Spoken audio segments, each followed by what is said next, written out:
Hey, you. Yeah, you. Did you know your town is under attack? Not only your town, but your very own country is at war. No, I don't mean the types with humans, but rather you're at war with invasive species. Every day that passes, another plant, animal, or insect passes away due to being killed by an invasive species. Today, I'm going to teach you about 8 different kinds of invasive species and how you could participate in this war fighting back against these greedy little thieves. To make it easy for you, I'll split these species into pairs of 4s, one group being terrestrial and the other being aquatic. In each of these categories, we will discuss one plant, one pathogen, and 2 creatures. So sit back, relax, grab some popcorn, and enjoy learning how your very own town is under attack. Alright, to learn about these species, we are going to split each species up into 6 questions. The 6 questions that we're going to ask for each invasive species are: what are the effects of such an invasive species? Where did they come from? What is being done to eradicate such an invasive species? How dangerous is the species? How do they reproduce? And where are they commonly found in PA? Starting with mile a minute, this is a terrestrial plant. Goes by the name of, that. This is a weed. This thing's gonna have thorny vines to prick you and large leaves to block sunlight out, so this thing's gonna be large and dangerous. First question, what are the effects of such an invasive species? This thing likes to smother other plants, blocking sunlight and physically weakening or damaging other plants. This thing is a very aggressive plant. Where do they come from? Native to India and Eastern Asia. They were introduced through a contaminated holly seed in York County, PA in 1930. What is being done to eradicate such an invasive species? Locations that remove the plant must be monitored for 6 years after to ensure no seeding survived. So these things are manually taken out and monitored for 6 years after to make sure this plant is fully destroyed. A weevil, by that name, is also a host specific to mile a minute. It only consumes this plant and no other. So they release this weevil into these forests that eat this whole plant up, and when the plant dies, so does the weevil. So we're not introducing another invasive species, but rather we're introducing a weapon. How dangerous is this species? This plant is considered a Class B noxious weed. It's not a superior threat, but it is still dangerous because of how fast it grows. How do they reproduce? They can grow up to 6 inches a day. And where are they commonly found in PA?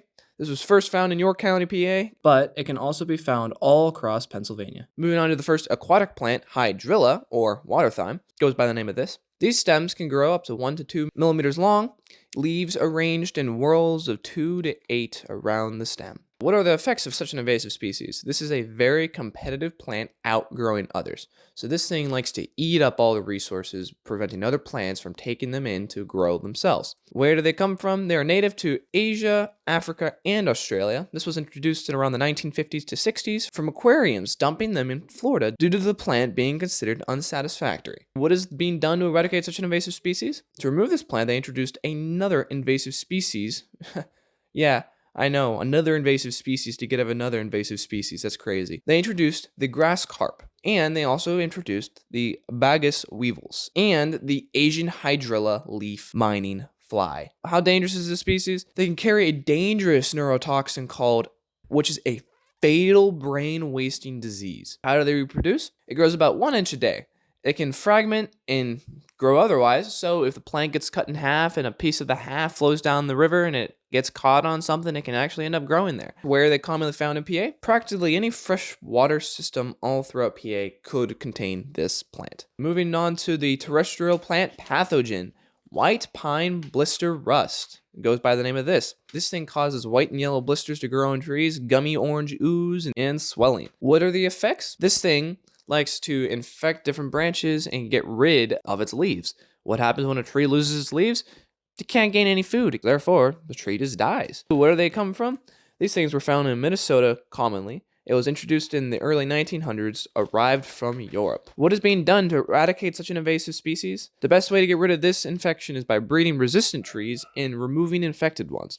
Also monetization and trimming infected parts off. How dangerous is this species? It could eliminate all white pine from various ecosystems. How do they reproduce? Can travel hundreds of miles through the wind. Where can they be found in PA? They're most common in Minnesota, but up here in Pennsylvania, it's not as common. This thing is considered a low danger level threat in Pennsylvania due to how uncommon this thing can show up, but it can still proceed to grow and become a larger threat. Moving on to our next terrestrial creature, this thing goes by the name of the introduced pine sawfly. or this name. The larvae have black heads and greenish bodies with yellow or black spots on the sides and brown stripes down the back, whereas the fully grown sawfly are stocky yellow and black, with the males having a feathery black antenna, which is smaller than the female's longer ones. What do they affect? These flies cut into needles or branches, laying their eggs in the wound. The younger only eat the outer layers of the pine needles, but the adults can consume them as a whole. After only 1 year, an entire pine tree can become defoliated, resulting in its death. Where do these come from? These little creatures arrived in New Haven, Connecticut in 1914. They arrived here from Europe. How can we battle such an invasive species? Spraying the needles on these pine trees with chemicals after the larvae become active can be an effective way of killing them. How dangerous is the species? This species only puts trees from the pine family at risk since they only consume pine needles. How do they reproduce? These creatures lay their eggs in May or June. They're most abundant in August, and they hibernate in cocoons during the winter until it becomes early spring. And where are they commonly found? They're commonly found in heavily forested locations all throughout PA. Moving on to our aquatic fish, the northern snakehead goes by the name of this. This thing has a long cylindrical body with large scales on its head. It's 4 feet in length, and it gets the name snakehead due to it looking like a snake. What are the effects of such an invasive species? From infancy into adulthood, they will consume everything in their path. Where do they come from?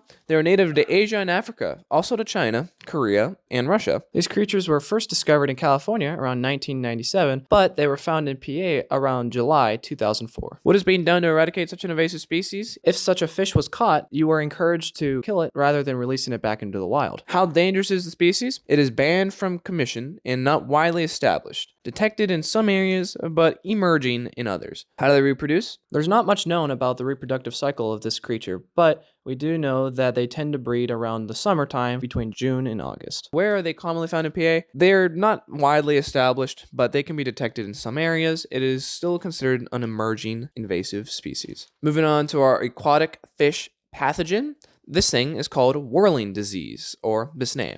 This is simply a parasite. What are the effects of such an invasive species? This parasite likes to attack cartilage around the tissue of the fish's head and spine. This thing causes the development of head and spine deformities. Where did they come from? They were discovered in 1956 in PA. They came from Europe. What is being done to eradicate such an invasive species? One way of combating these creatures can be through the installation of barriers around various rivers or other waterways, preventing them from spreading. How dangerous is the species? These can completely destroy ecosystems. They eat everything. Various fish or creatures can be infected by this parasite through ways of fish-on-fish contact or spores buried inside the soil of the river. Where are they commonly found in PA? These parasites tend to be most common in fish hatchery operations, but most of the time in large populations. On to our next terrestrial creature. This thing goes by the name of the crazy snake worm, or this name. These guys are large worms with smooth, milky texture, and they have white bands all around them, almost acting as if they are collars. What are the effects of such an invasive species? These guys are highly destructive organisms. They produce enzymes that effectively break down leaves. Where did they come from? They are native to East Asia. They arrived in the 18th to 19th century. What is being done to get rid of such an invasive species? These things, most of the time, are taken out by hand picking or exposing to predators. If these guys are exposed to other various natural predators, we can eradicate such a species a lot more efficiently. How dangerous is this? This thing can be very, very dangerous to soil health and any kind of gardens. How do they reproduce? These guys can reproduce very, very efficiently. They can heavily populate areas in the matter of months.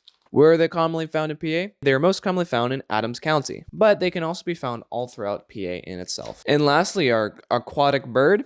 This thing is the mute swan, or goes by that name, but others tend to call it the love swan. It has a neck which is curved like an S, and it is notoriously known as the bird of love. What are the effects of this invasive species? These birds can be very, very aggressive. They can actually end up hurting humans as well. They tend to displace native species and disturb the ecosystem surrounding. These things can eat up to 8 pounds a day of aquatic food, removing food for other animals to grow and reproduce themselves. Where did they arrive from? They came from Europe in 18 to 1900s, and they were imported on purpose for decorative purposes. What is being done to get rid of this invasive species? There is no current ongoing movement of trying to remove such birds, but they have been legalized for hunting. How dangerous is this species? Well, these species actually can be a little helpful getting rid of this plant, but they can still throw off ecosystems and damage by not having a natural predator. And how do they reproduce? These things are notoriously known for mating for life. That is where the term lovebird comes in.